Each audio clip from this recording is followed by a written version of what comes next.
I think I'm beginning to develop a ghost girl fetish or something because I went and did it again. Yep, I went and bought another ghost girl manga. But what you don't understand is the amount of hoops I had to jump through to get my hands on this one. Like the last ghost girl book I bought, it started out as a webcomic before it got a physical printing. The difference is, though, I was able to walk down to the Barnes & Nobles down the road and pick this up off the shelf. See, the current one I bought got a very limited release. And when I say limited, I mean it didn't even get an English printing. Only Japanese. The only reason I even know it got a physical printing at all was because in one of the fan translations for the webcomic, they advertised it. Oh yeah, and you bet your ass once I saw that advertisement that I went hunting for a copy. First place I looked was eBay, and I couldn't find a copy at all. So what I actually had to do was go through the backlogs of the publishing company's website.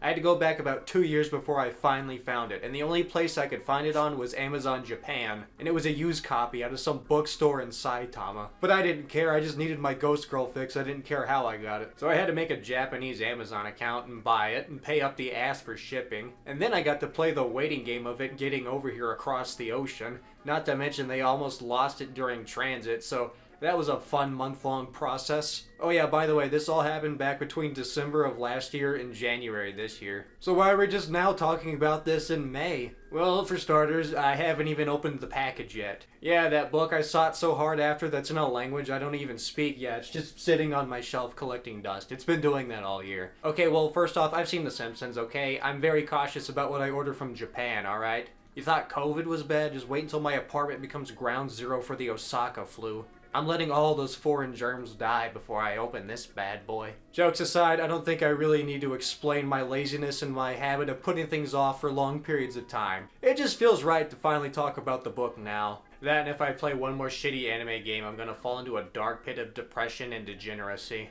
Look, I'm gonna be real, I don't even know if the book's actually in here. For all I know, I got scammed and it's just been too long to where I couldn't even get a refund if I wanted to. I'm telling you right now that if that book isn't in here, I'm hopping my ass back on Amazon Japan right now and getting another copy because they just restocked and my collection is incomplete without this book. I don't care how much I have to pay, I'm getting my ghost girl fix. I have a problem. Is it just customary for them to just shrink wrap shit in Japan? I swear, I feel like this package needs a safe word for me to finally open it.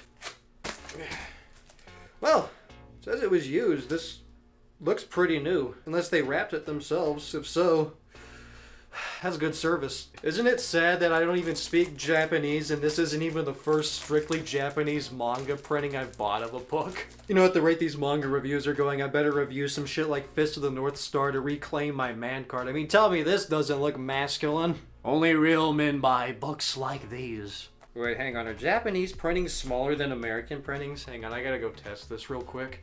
Turns out they are. You can see the Sadako book towering over the other two. Yeah, like I said earlier, this isn't the first Japanese printing of a manga I've bought, okay? Well, my excuse is that this came with a cool poster for my wall. And my excuse for this one is I'm a degenerate. Well, now you know my backstory about buying the book. How about I actually tell you what the book is about? Just allow me to take a step back and give room for panels. And also, I'm on my toes. Sorry ladies for shattering your dreams of a perfect 6-foot tall specimen.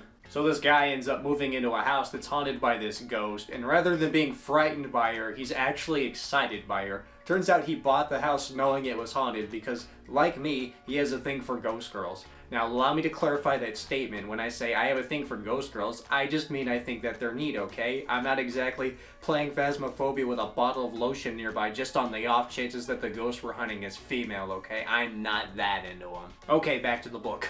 So the ghost keeps trying to scare the guy away, but keeps failing. She even gives him sleep paralysis at one point, and the chances that'll scare him, but that actually excites him even more. Oh yeah, by the way, I recommended this book to my friend Austin, and when he got to that part in the book, he texted me this message. Austin, bro, what the fuck are you into? It sounds awesome. Like the last Ghost Girl manga I bought, there really isn't much going on story-wise, okay? How do I put it?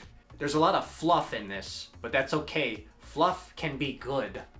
Look, I said it in the last Ghost Girl manga review, I'm gonna say it again. When are we doing the live-action adaptations of these, okay? Because I already get sleep paralysis. My body is literally ready for this role. Except when I get sleep paralysis, I don't see cute ghost girls or anything. I see demented shit like this. Well, so the ghost can't remember anything about her own past, not even her own name. So, her spirit-simping protagonist over here gives her one.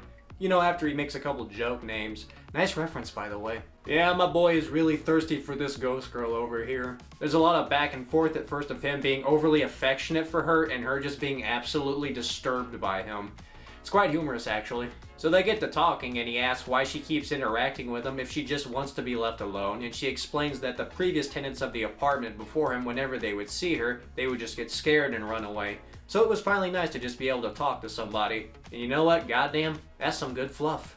Since she's a ghost, she can't interact with the physical world, which has gotta be pretty depressing. I saw that in an episode of SpongeBob. It looked pretty depressing. There's this teddy bear that she had in the vent that she would talk to whenever she used to live there by herself. So homeboy over here ends up fixing it up for her, and it turns out it's one of the only things she can interact with in the physical world. So now you got this ghost girl over here always hugging her teddy bear. Look, as we all know, I'm the spitting image of what an alpha Giga Chad should be, so allow me to say that, god damn it, that's cute. And there's a lot of cute moments like that scattered throughout the series. Some examples are him leaving the TV on for her whenever he goes out, that way she actually has entertainment for once instead of having to count the spots on the ceiling for the millionth time. And others when they try using photo filters like on Snapchat or something and she can't see herself in the camera, but he can. Or when they try getting her to interact with physical objects using the teddy bear and she just ends up breaking the phone. And another good one is probably any time she sees a cat.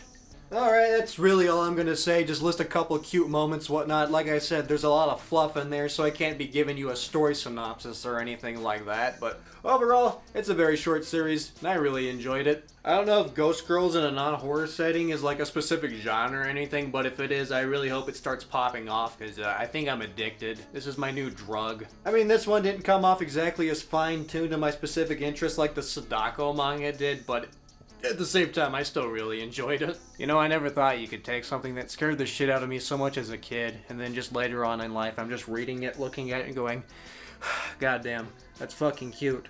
Where can I get one of these? I mean, like I said, I think they're neat. I'm not exactly gonna go hanging around hospice care facilities just giving out my Tinder information just on the off chance that maybe I can get like an afterlife romance going on or anything. I just think it's a neat and outlandish concept. There aren't that many chapters, so I say give it a read. I'll be sure to link the web series in the description. But if you're like me and you want your Ghost Girl literature in a physical and unreadable format, I'll be sure to plug the Japanese Amazon link. Though if you do go on there and they are out of stock, it's because I bought every single copy they had. I have a fucking problem. Oh, that's cute. It came with a little postcard on the inside. It's probably saying, get a fucking life.